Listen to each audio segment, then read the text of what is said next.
muchachos? Estamos ya en vivo, al parecer. Efectivamente, ya estamos comprobando que estamos completamente en vivo. Agradecemos a todas las personas que ya están conectándose, que son 6 personas. Muchísimas gracias por estar atendiendo de manera oportuna este tipo de actividades que estamos haciendo desde el Instituto Guerrerense de Terapia Conductual. Hoy tenemos 2 grandes invitados con nosotros. Nos sentimos como en otros lives que hemos hecho, pues muy contentos de estar contando con la presencia, por supuesto, del licenciado Ariel Faust y, bueno, el gran David Marder. Yo publicaba ya en mi muro personal que la verdad estamos muy contentos de contar con su colaboración y con su apoyo y con esta pequeña charla que muy seguramente va a ser de gran aportación, ¿no? Entonces, pues muchísimas gracias por estarnos acompañando, darles la bienvenida a todos. Vamos a esperar, yo creo que unos 2 minutos que al caso para que se conecten las demás personas. Mientras tanto, pues vamos a ir presentando a las personalidades que nos acompañan el día de hoy. Y bueno, nada más comentarles que pues hoy nuevamente estamos Shamir y yo, somos colaboradores del instituto. Y bueno, pues Christopher Rodríguez, Sham, del instituto, que ya hemos estado acompañándolos en esas actividades. Y bueno, vamos a presentar a las personalidades que hoy nos acompañan. Sham, si quieres iniciar, por favor. Sí, correcto, puedo empezar. Estamos con el licenciado David Marder, quien es licenciado en Psicología por la Universidad Abierta Interamericana. También es miembro de la ACBS y del chapter argentino de la ACBS, miembro fundador del grupo de estudio conductual contextuales, ¿cierto? Y cuenta con una formación en terapia de aceptación y compromiso y terapias de tercera ola por Fundación Foro en Buenos Aires, Argentina.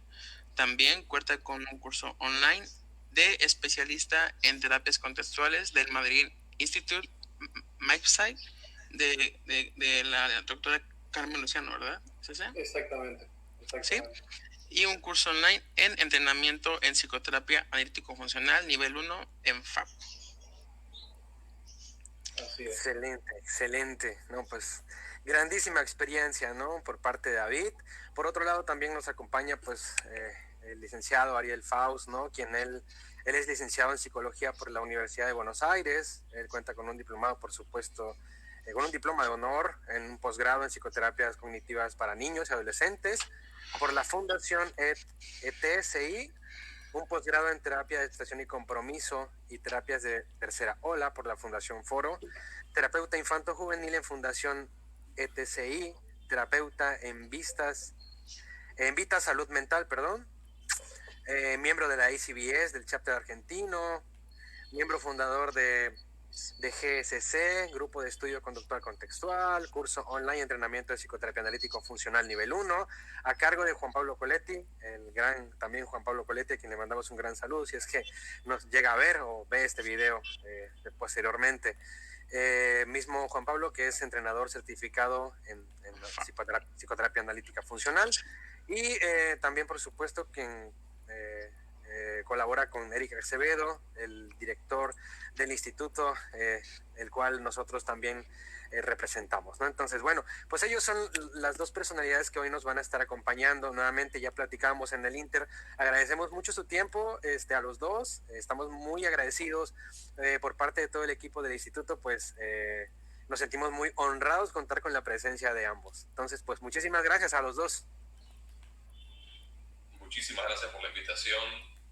La verdad que es efectivamente un honor estar participando de estos encuentros. La verdad que, bueno, ojalá que salga de la mejor forma posible, ojalá que estemos a la altura de las preguntas que hayan preparado. Y seguramente. Mientras tanto. Exactamente. Muchísimas gracias a ambos por la invitación. De acuerdo. Bueno, pues agradecer también el que se hayan mantenido ya estas 23 personas que se nos están viendo, así que bueno, sin más, pues vamos a comenzar, vamos a iniciar con esta pequeña actividad, vamos a hacerle pues algunas preguntas a tanto a Ariel como a David, y bueno, muy seguramente pues también podamos tener algún espacio para poder compartir algunas de las preguntas que surjan por parte del público, ¿no? Entonces, pues bueno, Sham, no sé si quieres iniciar tú con las preguntas. Sí, claro que sí, puedo iniciar. Pues como veníamos en el flyer que se hizo en la publicidad para esta plática, para esta llamada, pues decíamos, ¿no?, que iba a ser sobre una línea sobre terapia de expresión y compromiso, la TMR, y bueno, hay muchos modelos que los universitarios y psicólogos hablamos, mencionamos, pero para alguien que no está tan familiarizado con esos términos, ¿a qué nos referimos cuando hablamos de terapia de aceptación y compromiso? Perdón, voy arrancando. En primera instancia nos referimos a una tecnología, a una aproximación clínica, psicológica si se quiere,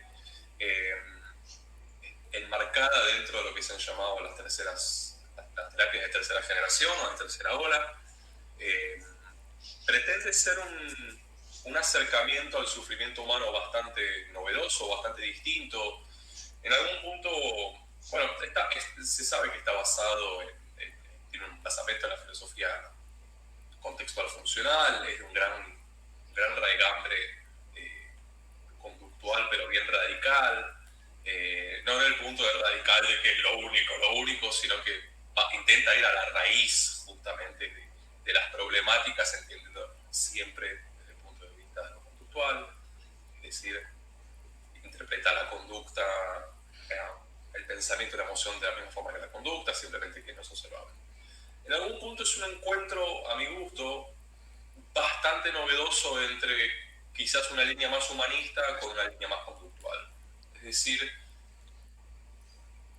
partiendo de la base de entender a la unidad de análisis o a la conducta en contexto, trata de orientar desde una lógica bien pragmática el tratamiento hacia los valores de la persona. Entonces se equilibra en algún punto la aceptación de todos esos eventos quizás más internos sobre los cuales no tenemos control, sobre el sufrimiento humano, entendiéndolo desde una perspectiva también distinta, entendiendo que es inherente a la condición humana, entendiendo que no está necesariamente causado por patógenos externos. Es un modelo distinto, digamos, de lo que tiene que ver con el origen del sufrimiento humano. Entonces, en algún punto, intenta equilibrar la aceptación de todas esas, el sufrimiento humano, si se quiere, el sufrimiento que viene con el hecho de estar vivo, con el compromiso a actuar aún en presencia de ese sufrimiento. ¿Actuar para qué? Para poder construir la vida que uno quiere vivir, para construir la persona que uno quiere ser, lo que uno valora, es decir, moverse hacia el horizonte en la dirección de lo que uno valora, aún en presencia de todas esas cosas con las cuales luchamos los enemigos. Creo que esa sería una posible respuesta. Súper, ¿no? Una tecnología que nos ayuda o que ayudaría al usuario, a la persona, a aproximarse de manera quizá distinta a como estamos acostumbrados, ¿no? A contactar con el dolor, con lo que nos incomoda, con lo que generalmente, desgraciadamente, naturalmente nos alejamos y huimos, ¿no? Es una forma más amable quizá. Lo naturaliza. Claro. El hecho de dejar de oponer malestar y felicidad, malestar y bienestar, exacto, en algún punto ya te da una base para dejar de luchar, es decir, para dejar de pretender controlar lo incontrolable y poder empezar a concentrarse y dirigir el foco atencional y el esfuerzo a construir la vida que uno quiere vivir, algo distinto. Claro. Gracias. Bueno, y en ese sentido, no sé si David quieras agregar algo más a la pregunta, ¿no? ¿Qué podrías agregar tú a esta cuestión de cómo entender o a qué nos referimos con terapia de expresión y compromiso? Si es que te gustaría agregar algo más a lo que dijo Ariel. A mí me parece que se podrían resaltar algunos de los puntos que nombró Ari, ¿no? El hecho de que ACT es una terapia contextual o de tercera generación. A algunas personas les gusta decir de tercera generación o están en contra con esa taxonomía de las terapias, que tiene una base filosófica. Esto es importante, ¿no? Tiene unos supuestos filosóficos bien claros. Algunos dirán que no son congruentes, pero son claros, son explícitos, y eso es importante, que es el contextualismo funcional, ¿no? Como una vertiente del conductismo radical skinneriano, y que cuenta, esto sí es importante, que cuenta con una teoría, ¿sí? Con una línea de investigación que es la terapia del marco relacional, ¿no? Que por supuesto tiene muchas críticas y está fantástico que así sea. Me parece un punto importante para remarcar. Sí, bueno, y en ese sentido, ya que estamos hablando un poco de cómo por lo menos cómo es que se ha entendido la terapia de aceptación y compromiso en el mundo de cómo se ha vendido, ¿no? Este acercamiento un poco más humano, como decía Ariel, ¿no? Y que también yo estoy muy de acuerdo con esta parte en la que sigue teniendo la base del contextualismo funcional que tú comentas, pero que también tiene esta parte de la naturalización del lenguaje, por ejemplo, a nivel intermedio, que sigue siendo muy criticado, ¿no? Pero que es algo que ya trae y que es apetitivo, por así decirlo, para las personas que obviamente pues están sufriendo y están buscando soluciones, ¿no? Bueno, en ese sentido, preguntarte, David, ¿a qué crees tú que se debe este éxito exponencial que ha tenido la terapia de aceptación y compromiso? Por supuesto que hay diferentes terapias contextuales que también lo han tenido, tanto como la DBT o la OFAP misma, pero particularmente AC, creo que todos estamos de acuerdo en el que es una de las terapias contextuales más, incluso a nivel formación, más demandada, ¿no? Entonces, ¿a qué crees que se deba este éxito exponencial? Bueno, por un lado, hay toda una asociación, ¿no? La ICBS, Asociación por la Ciencia Contextual Funcional, que entre sus tres objetivos principales están el desarrollo de las bases filosóficas, desarrollo de la teoría del marco racional y el desarrollo de ACT en particular. Es una asociación con miles de miembros, con líneas de investigación a lo largo de todo el mundo, ¿no? Que tiene, digamos, atrás un sustento importante. Está bueno notar que ACT no es una terapia con nombre y apellido, ¿no? Aunque tiene a su máximo exponente, ¿no? Stephen Case, pero no es una terapia con nombre y apellido, ¿no? Realmente no está muy atada a una autoridad en particular. Y por otro lado, obvio que esto se debe al trabajo de los distintos entrenadores, de las personas que hacen el esfuerzo para divulgar los conceptos de ACT, para llevarlos a un lenguaje más familiar. Yo puedo hablar en el contexto de Argentina. Ustedes sabrán que Argentina es la formación de psicología predominantemente psicoanalítica, ¿sí? No quiero hacer juicio de valor, solamente quiero tratar de hacer una descripción. Y el conductismo tuvo una mala prensa, tiene una mala prensa, y eso tenemos que aceptarlo. Tiene relaciones públicas un tanto difíciles. Permitió que muchas personas se acerquen a esta forma distinta de abordar los fenómenos psicológicos, ¿sí? Y esto en parte se debe a los entrenadores excelentes que tenemos, personas como Fabián Maero, como Pablo José Quintero, como Fabián Olaz. Realmente su trabajo permitió que esto se acepte tanto, que llegue.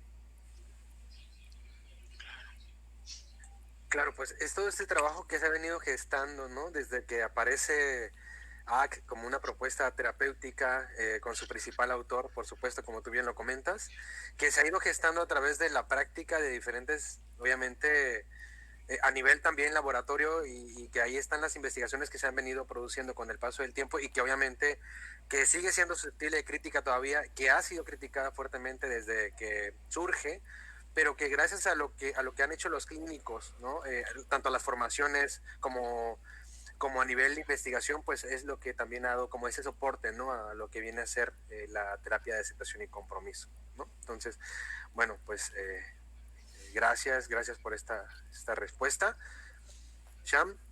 Fíjate que escuchando un poquito ahorita a David, me da esto que comentó, ¿no? De que AC no tiene una voz o una autoridad como tal, un apellido, ¿no? Que lo delimite o que lo restrinja como a más teóricos, a más investigaciones. Vaya, son muchas investigaciones que hay, y también me queda claro que son muchas las líneas de formación también, ¿no? Entonces de repente también no sé qué tan homogénea sea en este punto ya la formación de ACT. Entonces me lleva a esta pregunta: ¿se puede hacer ACT sin conocer los procesos básicos que subyacen al mantenimiento de la conducta humana, como el condicionamiento respondiente o el operante? Es una pregunta espectacular y difícil de responder. No sé si Ari querés hablar o... Yo puedo introducir quizás una respuesta, pero es una opinión personal. Yo creo que acá en Argentina se dice, mira, poder se puede, pero si deberían ya es otro cantar. Exacto. A mi gusto es el principal riesgo que se corre, al menos en los países más latinoamericanos influenciados por las pseudociencias, en los cuales gran parte del contingente no quiero decir consultantes, pero de las personas que acceden a las formaciones no tienen un conocimiento más sólido, si se quiere, en justamente lo que nombrabas, el condicionamiento operante, las bases del conductismo, y corremos el riesgo de hacer un act como light, como muy endeble, nos divertimos haciendo metáforas y ejercicios experienciales, pero sin saber a qué apuntan y en qué se basan o por qué funcionan. Con lo cual, yo personalmente diría que poder se puede, pero no se debería.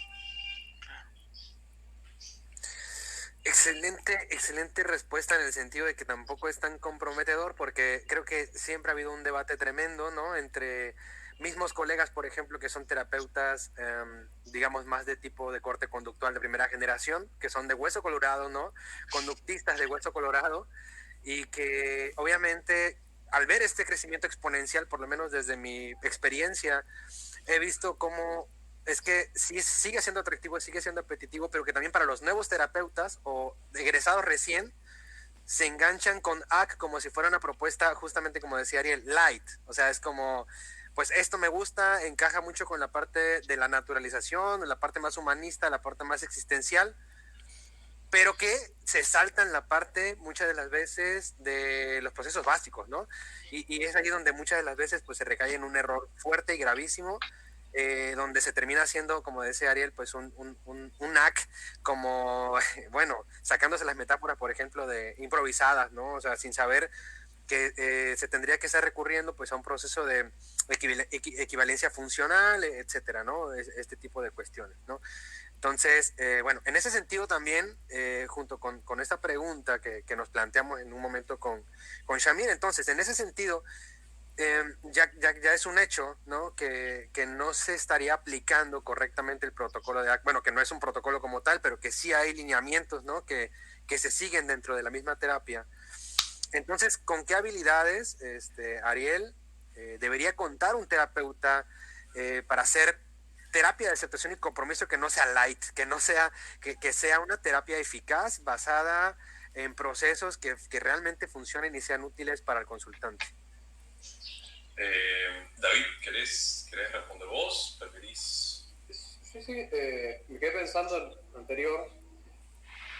anterior, que también podríamos decir que uno de los motivos por el crecimiento exponencial de ACT, con la buena acogida por el público, es el uso de los términos a nivel medio. ¿Sí? Que, a ver, es una estrategia que está propuesta dentro de la CBS, pero que por supuesto tiene sus peligros, obvio que sí. Yo creo que también una cuestión muy dependiente, como todo, del contexto. En nuestro caso, si me preguntas a mí, ¿en qué punto, cuando hablamos de formación en los programas de investigación del pronunciamiento clásico operante, ¿en qué punto decimos, bueno, tengo una formación básica sobre esto? Porque si la respuesta es, tuviste que tener clases en el laboratorio, en la formación de grado, yo creo que ningún psicólogo y psicóloga en Argentina puede decir que tiene formación en principios básicos, en ese caso. Por eso también es difícil, muy difícil, pero no quita que es importante conocer los aspectos básicos de los principios básicos. Y respecto a las habilidades, ¿qué habilidades debería tener el terapeuta ACT? Es un poco difícil, también para mí, que todavía no empecé mi práctica clínica, pero yo recuerdo, como no tengo experiencia, acá sí puedo citar alguna autoridad. Recuerdo un artículo de Barraca que hablaba sobre las habilidades de las terapias de tercera generación, ¿no? En general y en particular. Y algo que es muy interesante, y que es vital, me parece, que uno como terapeuta ACT, la persona como terapeuta ACT, tiene que vivir los procesos. Tiene que vivir, y esto puede ser polémico, por supuesto que sí, pero la pata experiencial es muy necesaria, ¿sí?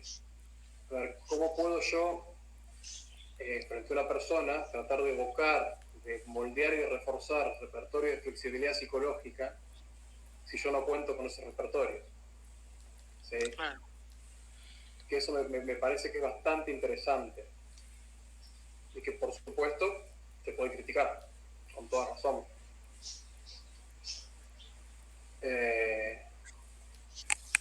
Y aparte de eso, si hablamos de ACT, creo que hay que tener, dada la naturaleza de la terapia, ¿no? del énfasis experiencial que tiene, el énfasis en ejercicios con metáforas, con paradojas, uno tiene que contar principalmente con mucha fluidez verbal, con mucha creatividad. La creatividad es importante porque, como decíamos, ACT no es un protocolo, sino que es una terapia, no voy a decir basada en procesos, porque uno puede discutir si los procesos del Exaflex son procesos, son procedimientos, pero no cuenta con unas fases lineales.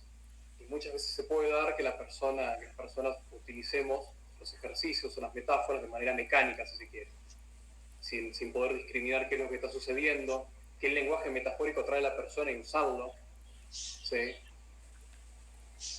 O de tirar la metáfora por la cabeza. Agarrar la metáfora del manual, la de la pala, la de la arena movediza y tirársela a alguien. Hice lo que decía el libro, pero no funcionó. Y decir algo es el paciente. Sí, la importancia de conocer en qué proceso está, ¿no? Sí. O sea, le quieres tirar a alguien la del desierto cuando está defusionado, pues no tiene mucho sentido. Pero aparte, ¿para qué? En algún punto yo estoy 100% de acuerdo con lo que dice David, y creo que ese es uno de los elementos también más apetitivos de ACT, y es lo suficientemente flexible para que el terapeuta pueda desarrollar toda su creatividad y todo su estilo personal sin correrse de el hecho de estar haciendo ACT. Entonces, claro, a mí personalmente eso me encanta. Totalmente. ¿Chris?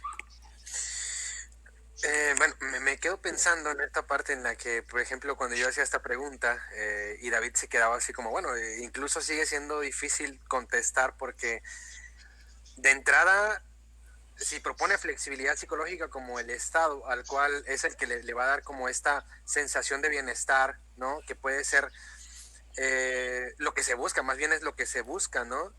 No es fácil también llegar allá, ¿no? No es fácil desarrollar flexibilidad incluso para un terapeuta. Sobre todo me llama mucho la atención que yo por lo menos me he formado también en terapia cognitiva conductual tradicional, cómo es que también a veces es complicado este cambio de la terapia cognitiva conductual tradicional a lo que viene a ser la terapia de aceptación y compromiso al momento de hacer este cambio a nivel práctico, ¿no?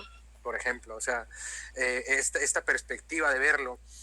Y que, bueno, pues la terapia cognitiva conductual pues sigue siendo, por supuesto, uno de los enfoques de elección en muchos lados todavía y que sigue siendo predominante, pero que obviamente también ya hay ciertas problemáticas o ciertas psicopatologías, así le podemos llamar, que ya no tienen como los mismos resultados o no es satisfactorio o no se mantiene en el tiempo, etcétera, que es cuando viene y entra terapia de aceptación y compromiso y que, bueno, o sea, ha habido mejores resultados, ¿no? Entonces desarrollar esas habilidades como el ser flexible en el proceso terapéutico también es algo sumamente complicado, ¿no?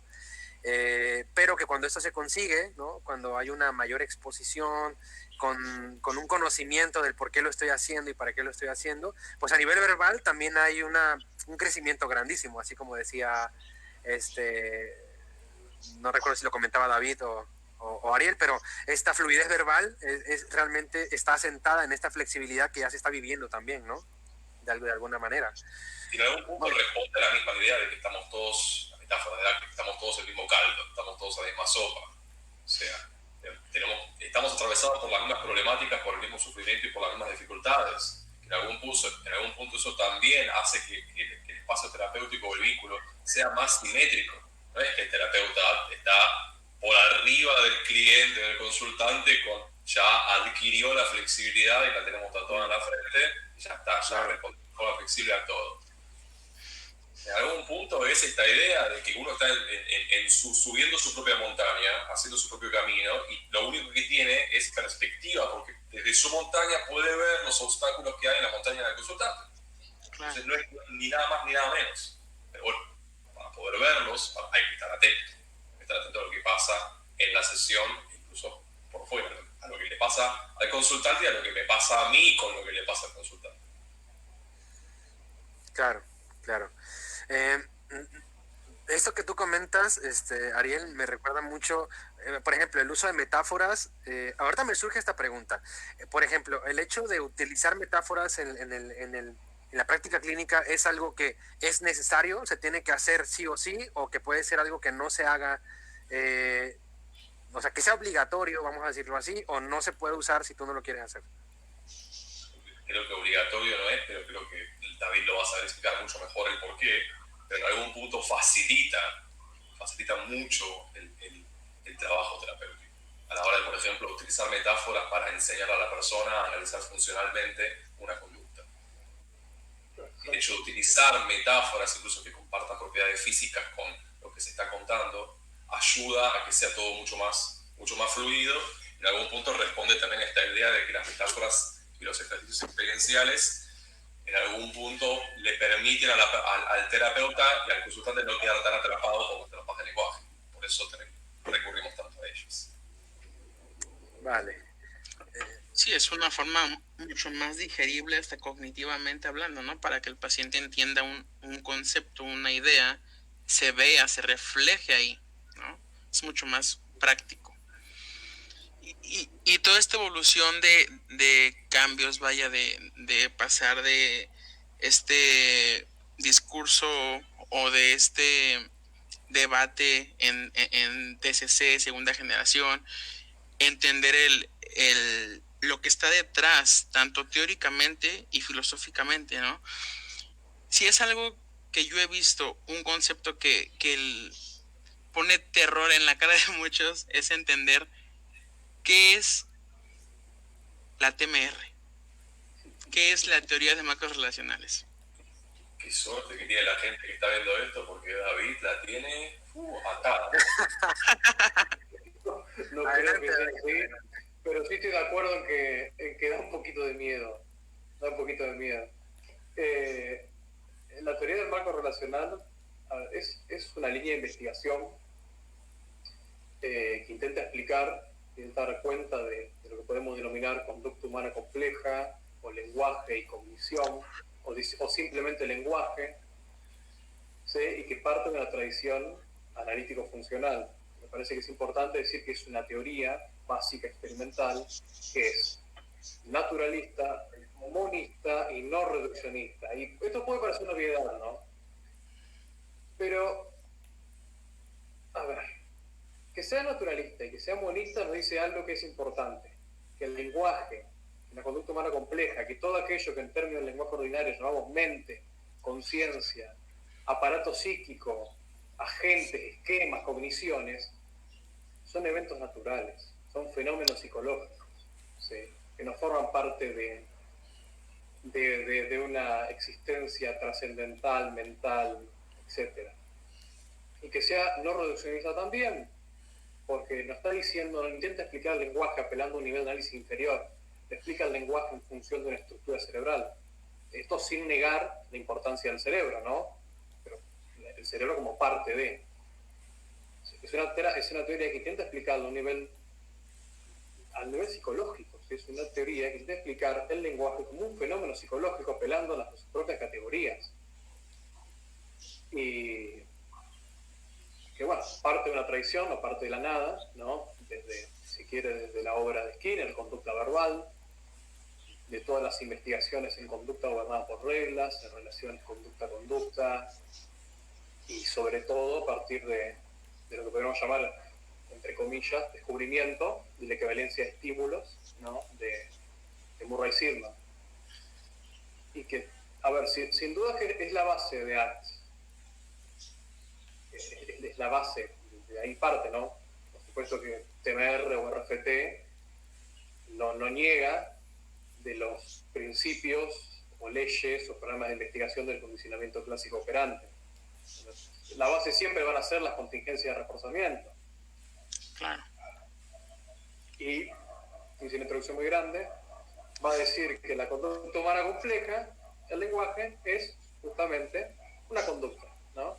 En un primer momento se decía que era el lenguaje, usando una definición bastante linda, no tan aversiva, es la conducta, es un operante, es una clase funcional que consiste en construir y responder a las relaciones entre objetos, entre eventos, entre estímulos, ¿sí? Es relacionar. Digo eso porque ahora, que esto es algo lindo de la ciencia, que va progresando, ¿no? Se va criticando entre ellas. Ahora tenemos un desarrollo nuevo, si quiere un enfoque nuevo de lo que es RFT. No voy a hablar de eso porque creo que se van a ir todas las personas, ¿sí? Pero en sí es eso, es una teoría que intenta explicar el lenguaje. Punto. Apelando a las categorías analítico-funcionales. Es una teoría que nos da luz de lo que es el lenguaje, que explica cómo se adquiere, cómo opera, ¿no? ¿Cómo se fijó la generatividad? La generatividad del lenguaje, eso también es lo que es alucinante en algún punto. Sí. Ok, bueno, pues ahí está. Yo creo que hablar de la TMR también es un tema bastante extenso. Obviamente por cuestiones de tiempo no da en este live, pero muy seguramente en otro live podemos tener de invitado ya sea a los dos o alguno de los dos que nos pueda explicar con mucho más a detalle, ¿no? Poniéndolos a lo mejor algunos ejemplos más prácticos, ¿no? Por ahí Ariel está apuntando, ¿no? A David apunta a quién sabe a quién, del otro lado, que no hay nadie. Yo creo que los dos pueden estar. Es que está al revés, apunta a él. Exacto. Sí, bueno, realmente creo que, como decía Shamir, en el sentido de que sí es una teoría que nos da un poco de luz acerca de cómo entender el lenguaje, que en sí mismo podemos decir, como decía David, que el lenguaje es una conducta o que es una operante previamente aprendida, pero que sigue siendo mucho más complejo, ¿no? O sea, a nivel ya teórico, refiriéndonos a la RFT, pues obviamente tendríamos que explicar demasiadas cosas para poder entenderlo mucho más a profundidad, ¿no? Pero bueno, si algo queda claro acá es que pues es como la base teórica también de ACT, fundamentada por supuesto en la parte analítico-funcional, como decía David, ¿no? En ese sentido viene la otra pregunta del millón, ¿no? Igual que los procesos básicos, pues entonces un terapeuta para hacer terapia de aceptación y compromiso debería conocer, ¿no? Y entender y comprender la teoría de marcos relacionales para poder hacer terapia de aceptación y compromiso, o no es necesario.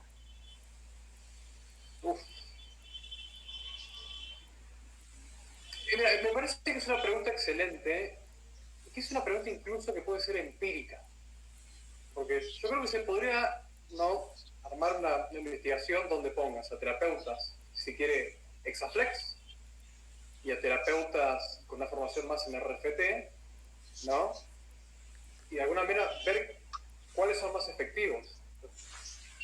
Pero me parece que es difícil de responder y que realmente va a ser hasta un punto bastante opinable.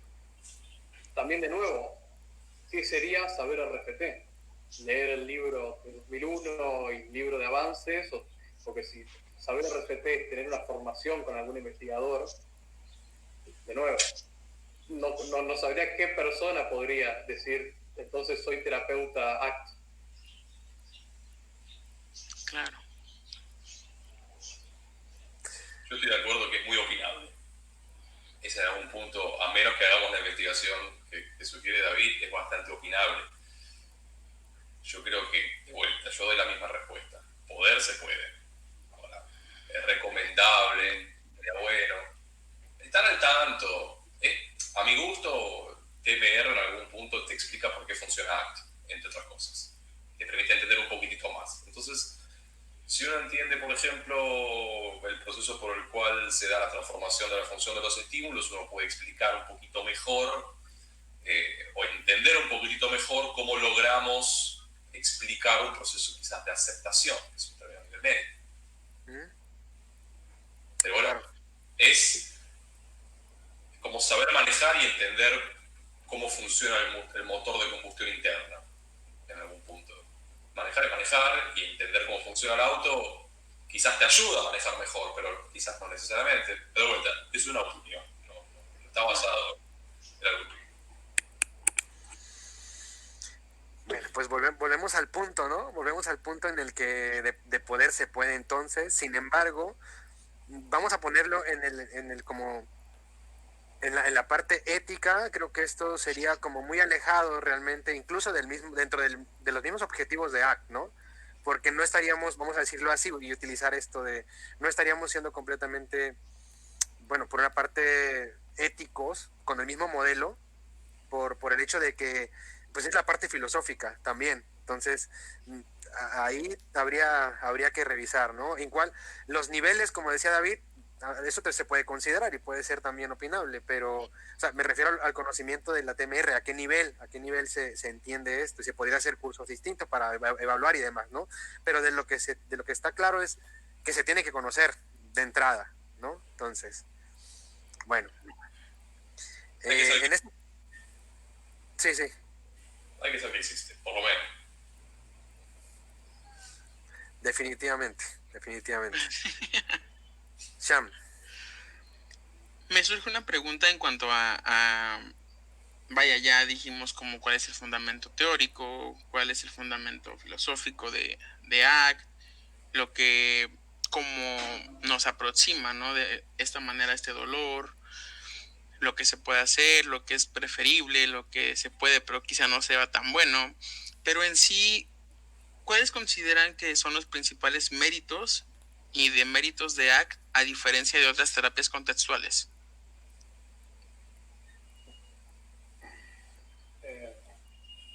¿Crees tú? Es una buena pregunta. Yo creo que algo de mérito lo hemos nombrado y es, a mi gusto, de vuelta, es una opinión. Creo que el hecho de haber logrado atraer a tanta gente no quiero decir hacia el bando del conductismo, pero hacia conectarse con los principios básicos del conductismo a través del lente de ACT, hace que sea un poco más apetitivo, hace que sea un poco más llevadero.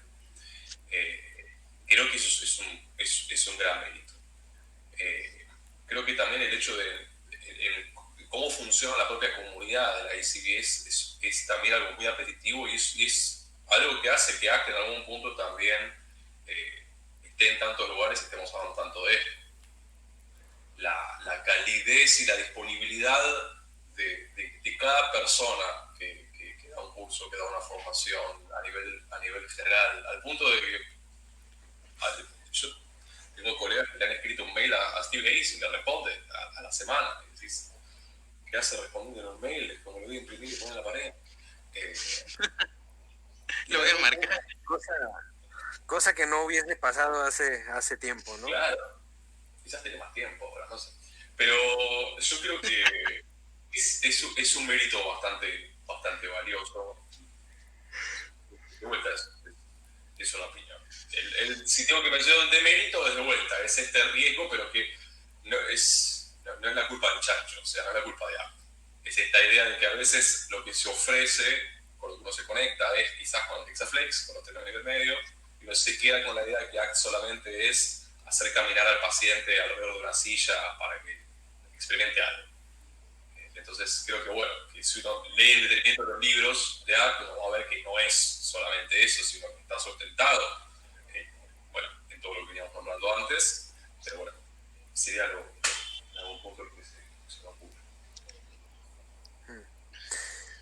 Bueno, súper interesante esta postura, ¿no? Nuevamente a favor de ACT en el sentido de que pues precisamente no se debe a ACT en sí misma o per se, ¿no? Sino más bien a cómo se suele vender, que creo yo también que habría que nuevamente hago referencia a los conductistas de Hueso Colorado, porque es como, no te voy a enseñar ACT, por ejemplo, ¿no? Si no sabes de principios básicos de aprendizaje. O sea, así. Porque de alguna manera lo único que te estoy enseñando a hacer es superficialmente lo que hace, o parte de lo que hace ACT, pero más no a nivel no muy profundo, pues. Entonces, creo que eso ya no es... Es un castillo de arena que se va a ir dentro de un minuto cuando venga la marea, se va a llevar todo el ejercicio experiencial y toda la metáfora que aprendiste. Claro. En algún punto es algo vacío, es una cáscara, claro. Enseñar solamente eso. Sí, definitivamente. Y bueno, por otro lado también creo que yo me he topado, he conocido a gente que son terapeutas que se están formando recién y bueno, tampoco nosotros tenemos la más experiencia del mundo, ¿no? Obviamente también somos nuevos en esto y estamos muy conscientes de que muchos de los egresados, ¿no? Ya están teniendo más contacto con lo que viene a ser todas las terapias contextuales, pero gracias a que conocen las contextuales, ¿no? Se regresan a terapia de primera generación también. O sea, y es como de gracias a que conocieron ACT o FAP, o DBTs, están regresando a terapia de primera generación y conocen procesos básicos, ¿no? Entonces, creo que eso es un gran mérito, como bien apuntaba, ¿no, Ariel? Bueno, para pasar a la siguiente pregunta, creo que también es algo complejo, pero igual espero que siempre le tocan las preguntas a David, ¿no? Estas que tienen un poquito más de peso y es... Ya hablamos de teoría del marco relacional, ya hablamos un poquito de las bases filosóficas de ACT. Ahora, hablando de la teoría del marco relacional, ¿cómo es que se aplica la teoría del marco relacional dentro de la práctica clínica? O sea, hablamos de teoría del marco relacional, pero ¿cómo es que surge la magia de la teoría del marco relacional dentro de la consulta? A ver, si lo pensamos a nivel topográfico de las técnicas, uno no va a encontrar, o sea, si vos observás, muchas veces vas a usar incluso las mismas técnicas que una persona haciendo ACT exaflex, si se quiere, ¿no? Lo que yo creo que te puede dar hacer ACT basado en RGT, como por ejemplo la propuesta de Mathieu Villet, del libro Mastering the Clinical Conversation, leer el RGT clínico o las 3 estrategias propuestas por Tornek en el manual de CBS, que ahora muchas personas hablan de ACT a partir de esas 3 estrategias centrales para desarrollar flexibilidad psicológica, ¿no? Lo que eso te puede dar es, por supuesto, más precisión, más flexibilidad y más fluidez en el trabajo, en el proceso terapéutico, ¿no? Te permite poder discriminar cuál es la función, no solamente cuál es la función que tiene la conducta del cliente, sino también, si es posible, cuál es el marco que está implicado, ¿no? En ese sentido, eso está fantástico, ¿no? Puede posibilitar mucha más efectividad, saber qué es lo que estás haciendo, ¿no? Trabajar con el lenguaje no como un carnicero, sino como un cirujano, haciendo cortes precisos, ¿no? Dándole hachazos. Pero de nuevo, incluso haciendo RCT clínico, las técnicas de intervenciones, que algo que es interesante, que te podés liberar de usar esos ejercicios formales y largos, ¿no? Podés usar simplemente preguntas breves, ¿no? Intercambios breves. Esos intercambios están descritos topográficamente. Están descritos, funcionalmente, no topográficamente. Es decir, ninguna de esas palabras que nosotros, palabras, preguntas, metáforas que aprendamos, objetos, posturas, no tienen una función per se, no van a evocar un marco per se. ¿No? Porque, por ejemplo, si lees el libro de Villet, 2016, te nombra distintas preguntas que se pueden utilizar para poder evocar determinado marco. Pero eso es una cuestión topográfica, si esto puede suceder o no, uno tiene que estar atento a la función. Pero por supuesto, tener un paseo por el RFT clínico puede aumentar las probabilidades de que así se dé.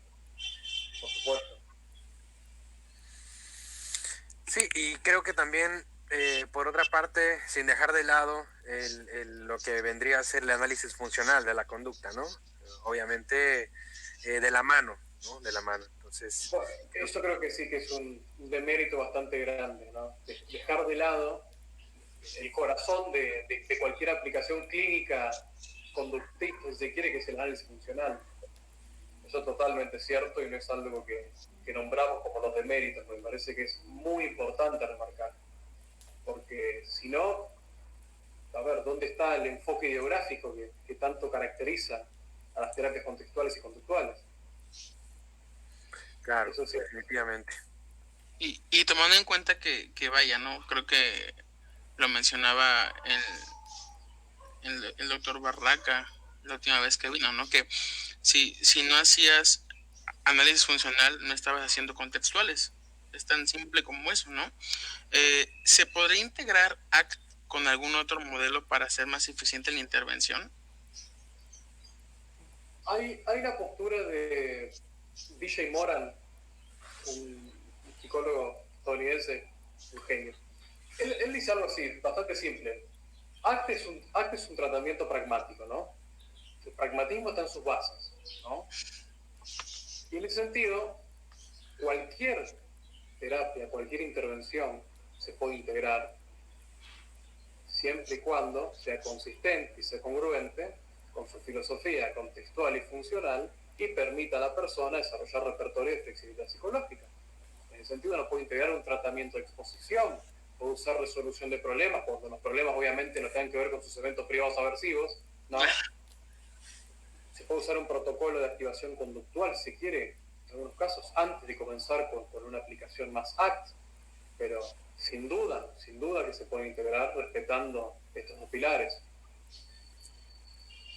Teniendo en cuenta la lógica pragmática y funcional, uno puede fagocitarse lo que quiera, uno puede agarrar cualquier estrategia, cualquier intervención de cualquier lado, si uno está atento a la función, al para qué lo está haciendo, y a estar atento a si funcionó o no, qué efecto tuvo.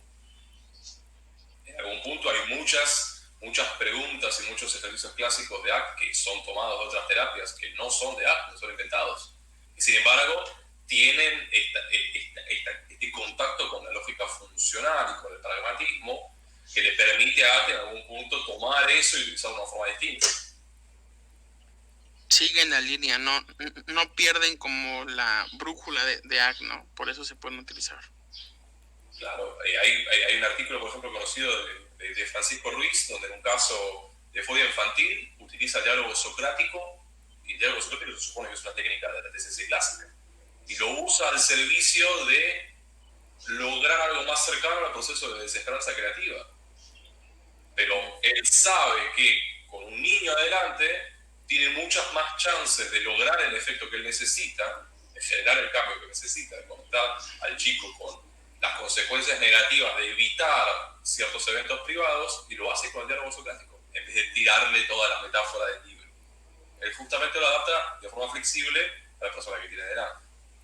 Y hay otro ejemplo de la importancia de los términos o no, de hablar. Podemos hablar por un lado de desesperanza creativa, o por otro lado de intervenciones dirigidas a identificar y amplificar las consecuencias a largo plazo del patrón problemático. Y uno podría preguntarse, si pongo a dos terapeutas, uno conoce desesperanza creativa de esta forma en términos medios, y otro lo dice así, ¿quién va a ser más efectivo? Que luego, es una pregunta,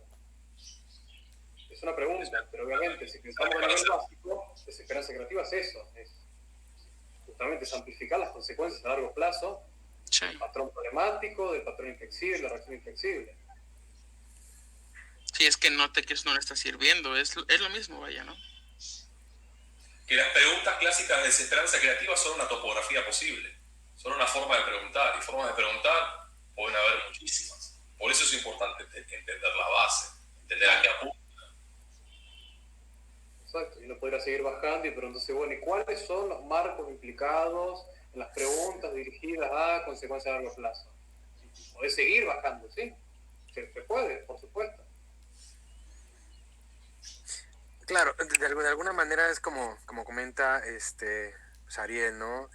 Siempre y cuando sea compatible, haya cierta equivalencia funcional bueno, puedo llamarlo procesos, ¿no? Técnicas o lo que sea, de algún otro lado, pero que esto sea encaminado a los mismos objetivos, ¿no? Como lo que el artículo que compartía Ariel, ¿no? Bueno, creo que también esto podría ser algo, creo yo, un gran mérito de ACT, que sería coger ciertos elementos, ciertas técnicas a otros lados, pero que esto vaya encaminado con los objetivos y los planteamientos de ACT, ¿no? Misma. Bueno, en ese sentido también, ya para ir cerrando un poco, entonces, para los dos, no sé quién quiera responder esta pregunta, ¿cuál sería la formación más idónea o adecuada para iniciarse, ¿no? En lo que vendría a ser terapia de aceptación y compromiso? Sabemos que hay multiplicidad, hay demasiadas formaciones en el mundo ahora, pero desde su punto de vista, ¿cuál podría ser una formación? Digamos, hay que evaluar la parte del costo también, pero que siga siendo lo más recomendable para formarse en terapia de aceptación y compromiso. Como la pregunta del milagro, sin importar el costo, si sería posible, ¿cuál sería la formación ideal? O por lo menos la formación más, digamos, apta o idónea, ¿no? Que sea posible, porque bueno, había muchos factores que considerar, ¿no? Obviamente el lugar en donde estés, etcétera, etcétera. Pero bueno, intentar responder un poco esta pregunta, ¿cuál sería la formación ideal para iniciarse en este proceso? Que nunca se acaba. Yo diría esa. La que nunca se acaba, la que depende de uno, la que tiene un sólido basamento en el escepticismo, en la formación autodidacta. Después lugares, hay muchos. Yo aportaría simplemente eso y lo dejo responder a David. Sí, y si lo pensamos como la metáfora del árbol, que muchas veces se usa para explicar qué es ciencia contextual conductual, que se puede utilizar también para explicar cualquier ciencia, uno debería conocer las raíces, ¿no? Conocer las raíces filosóficas, conocer qué es el contextualismo funcional, qué es el conductismo radical, conocer tal vez alguna otra de las vertientes conductistas, por ejemplo el interconductismo, que cada vez está teniendo más peso dentro de la CBS, por lo menos en su vertiente kantoriana, no del señor Emilio Rives, conocer sobre los programas de investigación del condicionamiento clásico y operante, por supuesto, conocer sobre el RFT, tener formación, si tenemos la posibilidad de estar en algún laboratorio, fantástico, a mí me encantaría conocer. Y luego en la formación clínica, yo creo que serían 3 patas. La formación teórica en ACT, teniendo en cuenta la base que nombramos recién, el entrenamiento de las habilidades clínicas y también justamente el entrenamiento experiencial, poder pasar por todos esos procesos y procedimientos como persona, ¿no?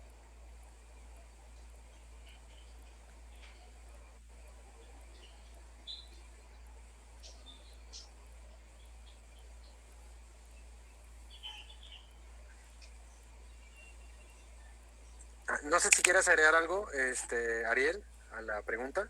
Yo estoy realmente de acuerdo como siempre, con lo que dijo David. Y hago mucho hincapié en esta idea de que la formación propia, la formación autodidacta, es súper importante. Nosotros dos formamos en algún punto con varios colegas más un grupo de estudio conducta contextual. Por eso, interesa formarnos a nuestra forma, a nuestro tiempo, a nuestro ritmo, sin depender de lo que otros docentes consideran que tenemos que poder saber. Y lo hacemos de forma kibutziana casi, es sin costo, cada uno da una clase, cada uno forma a todos sus compañeros. Y no, obviamente no es nuestra única forma de formarnos, pero es una pata muy sólida que bueno, que nos permite en algún punto no caer en tener que pagar costos altísimos para, bueno, estamos en Argentina, por ejemplo, se dificulta pero muchísimo el día de hoy. El día de ayer, el día de mañana, siempre se va a dificultar. Pero con lo cual, siguiendo la misma lógica de antes, ok, no puedo llegar a lo ideal, no puedo llegar a lo ideal, pero puedo seguir haciendo cosas para dirigirme hacia ese valor. Entonces, en algún punto se trata de eso. Al menos de vuelta, es una opinión. Ya. Me llama poderosamente la atención esta parte, ¿no? De que se forman entre ustedes con la intención de aminorar los costos y demás. Me parece, creo, algo súper genial, como incluso como una estrategia, ¿no? De hay que formarnos en lo que mejor funciona en este modelo y si tenemos que compartir la formación, lo haremos, ¿no? Y eso me parece súper, súper genuino. Creo que va muy, muy de la mano con querer realmente ser útiles para quien nos consultan, independientemente de cómo se llegue allá, ¿no? O sea, esto me parece súper genial. Y bueno, en el sentido de que lo pregunto también, o planteamos esta pregunta porque los costos están demasiado elevados. Yo creo que también este es algo que habría o valdría la pena mencionar. Yo mismo he checado, ¿no? En algunos institutos donde pues obviamente están ciertas personalidades, donde ya escriben libros y demás, donde son gente reconocida, pero que al momento de chequear el costo dices, bah, no, obviamente con justa razón. O sea, eso tiene un valor grandísimo, pero que, por ejemplo, para Latinoamérica sigue siendo un problema, ¿no? Realmente. Y ahí, es ahí donde viene bien lo que comentaba Ariel, ¿no? Esa parte de acercarte quizá con gente que ha tenido la oportunidad, la bibliografía que sigue siendo indispensable, pero que también, no solamente la bibliografía, sino estar cerca de gente que lo entienda, lo digiera, para que también pueda haber un mayor panorama, obviamente, ¿no? Acerca del marco. Bueno, en ese sentido también, preguntarles, ¿cómo ven ustedes el panorama actual de la terapia de aceptación y compromiso? Es decir, ¿en dónde está ahora? ¿No? ¿Hacia dónde está yendo lo que conocemos como terapia de aceptación y compromiso? Sabemos que ha tenido un crecimiento exponencial, sabemos que tiene mucha demanda. ¿Ustedes cómo lo ven? Porque bueno, por otro lado ahí están las críticas de que muchos están haciendo, lo que surge como una especie de moda y que al rato, hablando de la tercera generación, pues va a salir una cuarta, etcétera, etcétera, ¿no? Entonces, en ese sentido, pues preguntarle, ¿en dónde está AC actualmente? Yo creo que o sea, en este momento conviven distintas formas, si quiere, de actuar, ¿no? Distintas formas de hacer ACT.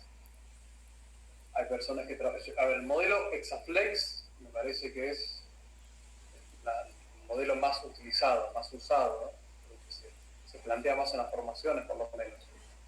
Pero también existe el modelo de la Matrix, también los 3 estilos de respuesta que se nombran, que también se utiliza así para poder organizar los procesos y procedimientos dentro de ACT, las 3 estrategias que nombramos recién, propuestas más cercanas a lo que vamos a llamar el RFT clínico, como la propuesta de Billet que nombramos.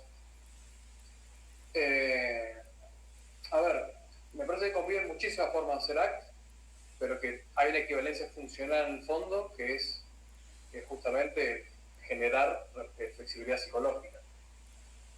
¿Sí? Y es algo que va progresando. Eso sí es muy interesante. Eso me parece justamente lo que caracteriza una ciencia, que tiene que progresar y que tiene que encontrar las cosas más útiles y más efectivas. Claro, me parece también esta parte, ¿no? Que tú comentas. Eh, Además, me surge, ¿no? Esta cuestión de que lo que ha sido el surgimiento, ¿no? De la terapia de aceptación y compromiso y que si bien ha llamado la atención de muchos terapeutas jóvenes, dado que, pues, como bien comentamos hace rato, tiene como que estas particularidades donde parece ser de entrada que es más digerible que otros modelos, como más de tipo de corte tradicional, como la TCC, por ejemplo, ¿no? Porque, por ejemplo, en TCC está el protocolo, hay diferentes protocolos de ya sea Beckiana o la TREC, pero que si no haces o no sigues el modelo tal cual, entonces no estás haciendo terapia cognitiva conductual, o sea, no sería otra cosa, menos sería TCC, ¿no? En el caso de ACT, pues existe esta flexibilidad siempre y cuando cumpla con, pues, con lo que ya decíamos, ¿no? Con los objetivos, que vaya con la filosofía y demás, ¿no? Entonces, podría agregar esta otra pregunta. ACT entonces sigue siendo una de las terapias contextuales no solo con mayor evidencia, sino que tiene mucho mayor demanda a diferencia de, por ejemplo, DBT o FAP. No sabría responderte. Yo creo que DBT tiene muchísima demanda. Respecto a FAB, hay algo interesante con FAB, por lo menos ahora que con Ari vivimos la formación. FAB, por un lado, cuenta con una formación, si se quiere, oficial, no puede ser FAB Trainer, ¿no? Y las formaciones, en mi caso por lo menos, son muy difíciles porque son tremendamente experienciales. es realmente, por lo menos acá estoy hablando de mi experiencia, formarse FAB es muy difícil por esa pata, ¿sí? Y requiere también bastante esfuerzo porque tenés que contar con determinados pasos de la formación para llegar a ser un FAB trainer, cosa que no sucede con NAC y que en principio en NAC o en la CBS no hay un certificado que te diga usted es terapeuta oficial. Claro. Definitivo. Esto creo que me parece bastante como claro, ¿no? Para diferenciar esta parte en la que, por ejemplo, en caso de FAB, existe esta posibilidad de convertirte, ¿no? De ser entrenador en este modelo, ¿no? Y creo que esta forma de escalar o acercarse a lo que viene a ser AC puede ser pues de muchas maneras, como bien comentábamos, ¿no? Y que sigue siendo, creo, por lo menos muy accesible para mucha gente y eso lo hace que también se haya expandido tan rápido, ¿no? O por lo menos que haya sido muy aceptada, pese a las críticas que existe, pero que sigue siendo demasiado aceptada y que la evidencia cada vez es mayor, también hay que decirlo, ¿no? Bueno, para ir cerrando ya, ¿no? Me gustaría preguntarte a Ariel, ¿cuál es tu opinión acerca de lo que vendría a ser esto que se conoce como terapia basada en procesos? O sea, ¿hay una posibilidad? ¿Crees que esto llegue a suceder en algún momento? Por ahí, pues, hay ya charlas, diálogos que parece ser que sí se va a dar en algún momento, pero tampoco hay nada claro, ¿no? ¿Qué opinas al respecto? O sea, me parece que sería importante que nos compartan esto. Yo voy a dar simplemente mi opinión, avisándolo antes de que estoy bastante poco formado y poco informado en el tema. Pero mi opinión es que tiene que ver con cómo se van equilibrando y cómo se van vinculando a nivel político y a nivel social ciertas instituciones de los países del norte, cómo aunan ciertos criterios y buscan encontrarse en algún punto, más allá de sus diferencias. Y creo que en algún punto, como se nos las vendió, como se nos ofrece como una gran alternativa al diagnóstico del DSM, por ejemplo, poder empezar a pensar más en términos de procesos, parecería ser muy apetitivo, parecería ser muy interesante. Sin embargo, yo todavía no encontré a alguien que me pueda definir qué es un proceso de una forma clara y nítida, bien explicada, la pueda entender y la pueda usar. Quizás no busqué lo suficiente, de vuelta, me da culpa, pero me parece que es algo que hay que poder prestar atención, hay que poder estar al tanto, pero me parece que de vuelta, es una opinión, me parece que es algo más, si se quiere, político.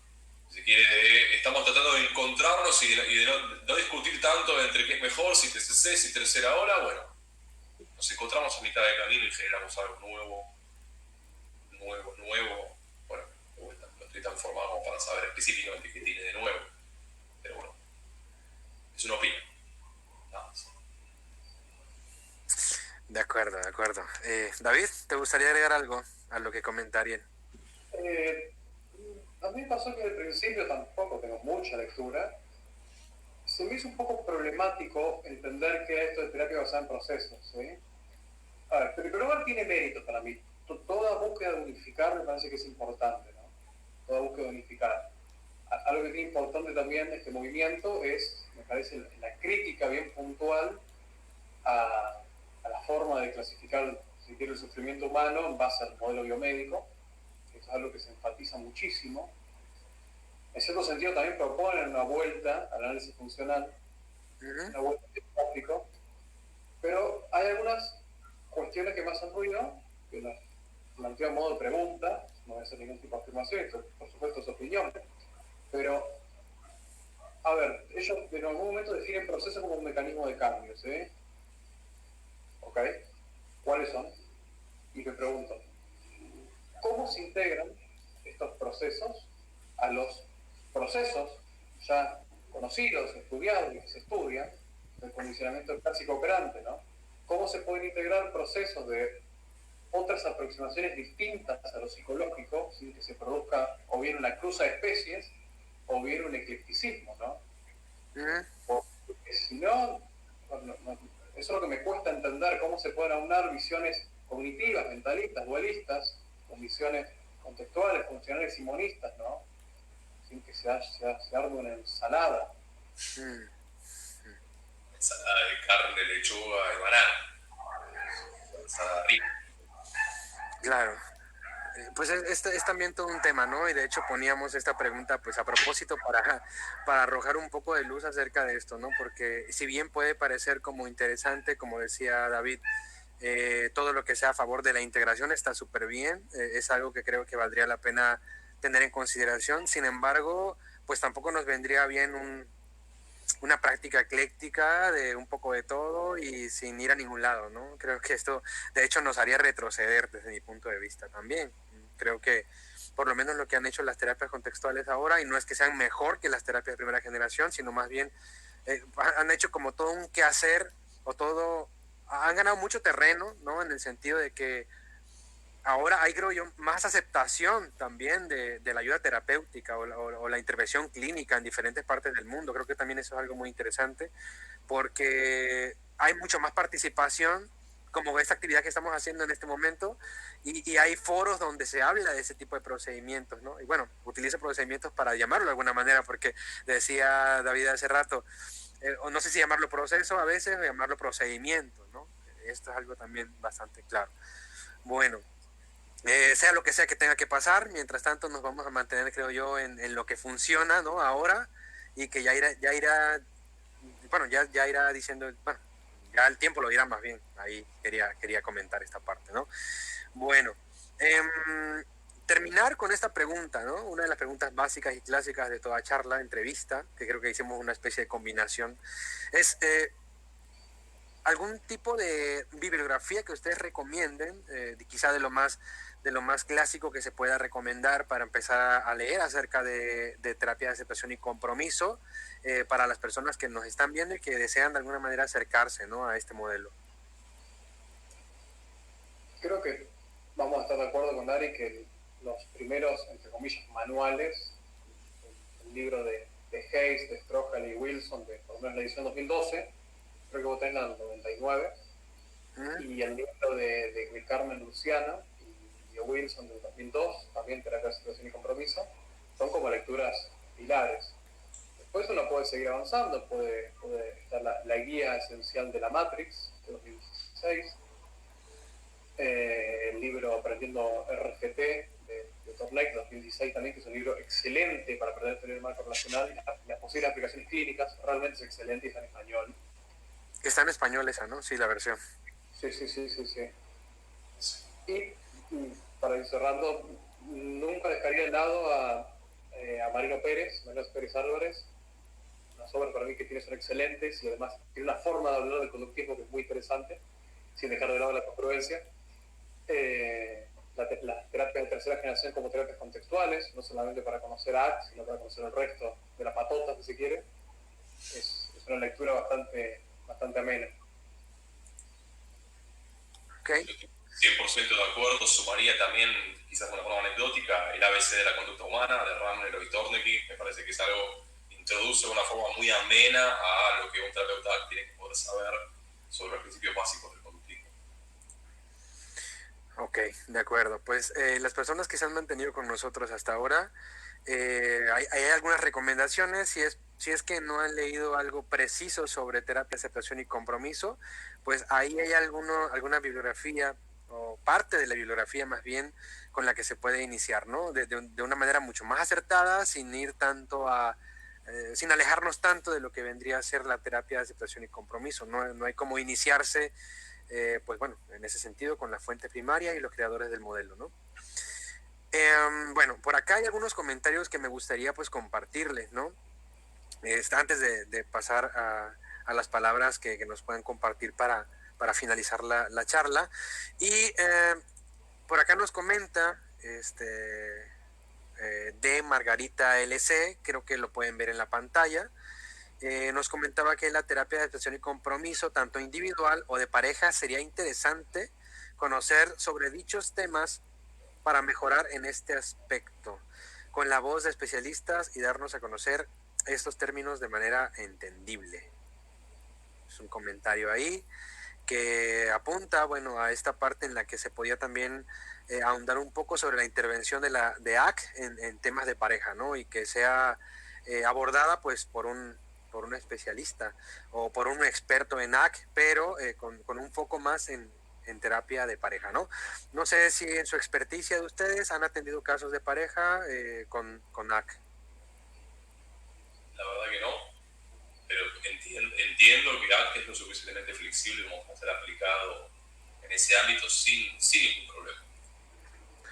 Sí, yo creo que también pienso lo mismo. Creo que también es ahí donde la creatividad también tendría que estar a full, ¿no? O sea, porque hacerlo a veces de manera individual con algún consultante, digamos, con ciertas problemáticas, obviamente, a nivel relacional y demás, pero hacerlo con dos que tienen, digo, por supuesto que ya tiene digamos, un diferente nivel de complejidad. No quiero decir que más o menos, sino es diferente nivel de complejidad, ¿no? Bueno, por acá nos comenta la queridísima Karemi Rodríguez, que creo que también apenas tuvieron una charla con ella, si no me equivoco, ¿no? Karemi nos comentaba, ¿no? Que qué linda sorpresa de que los encontraba aquí con nosotros en el instituto teniendo esta conversación, ¿no?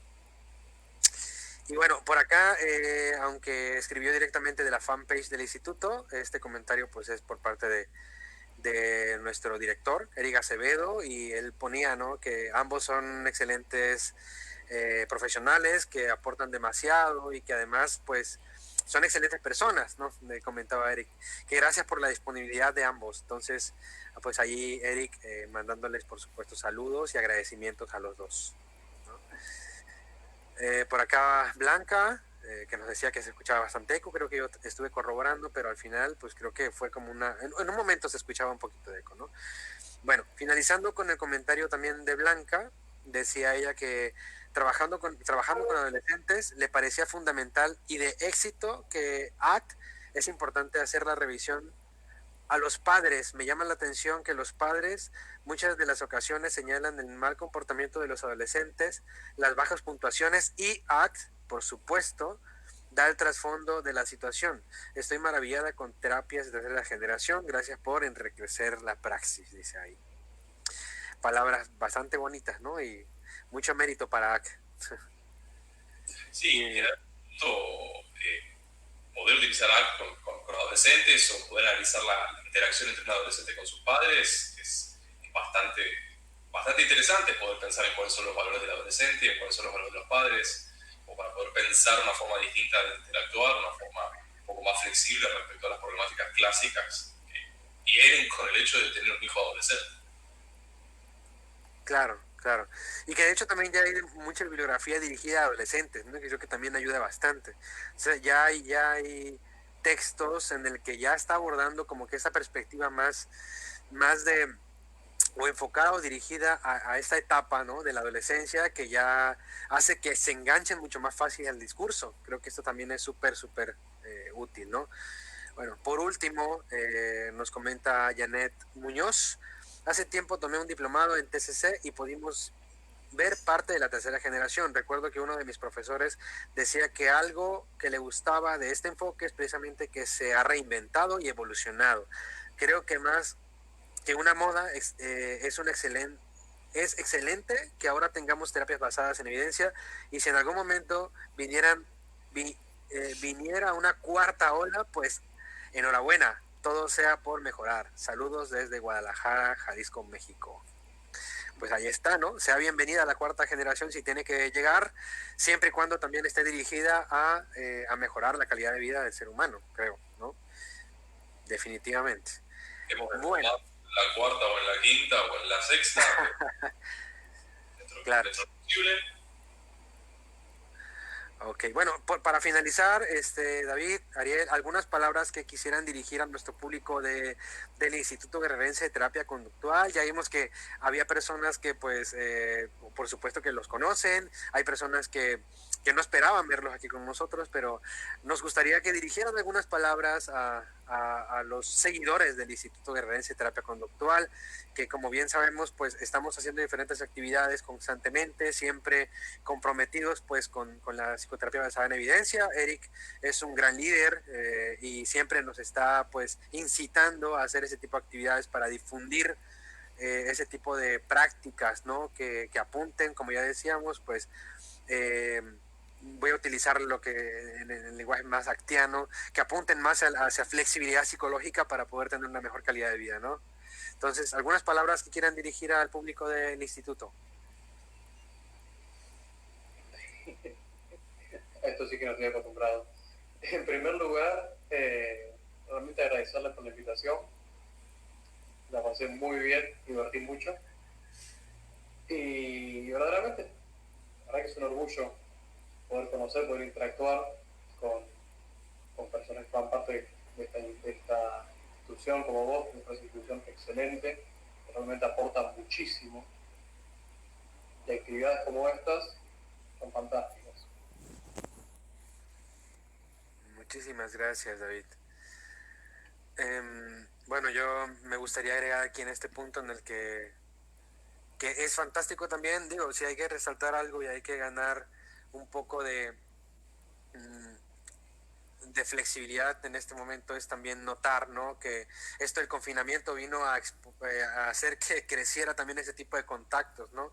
Creo que en algún otro momento, si esto no hubiese pasado, hubiese sido como que sí se seguía haciendo, pero esto vino a incrementar, o sea, cuando el contexto cambió, ¿no? Definitivamente hizo que ese tipo de relaciones incrementaran mucho más, ¿no? Entonces también encantado de conocerlos a ambos. Shamir tuvo que salir, pero créanme que siempre que hacemos ese tipo de actividades estamos planeando a quiénes contactar, cómo acercarnos y también siempre agradecidos todo el tiempo con ustedes en este caso, ¿no? Entonces, muchísimas gracias a ustedes dos también. Ariel, no sé si quieres comentar algo también de manera de conclusión. Agradecer muchísimo la invitación y la predisposición y la buena onda. Ojalá nos podamos encontrar en vivo en algún momento de la vida a tener estas conversaciones de todas las formas posibles. Pero bueno, muchísimas gracias por la invitación a todas las personas que estuvieron viendo.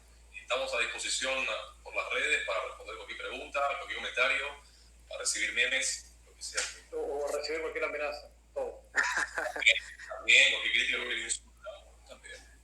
Ojalá que nos podamos ver pronto, que tengamos la oportunidad de que cuando el contexto lo permita, ¿no?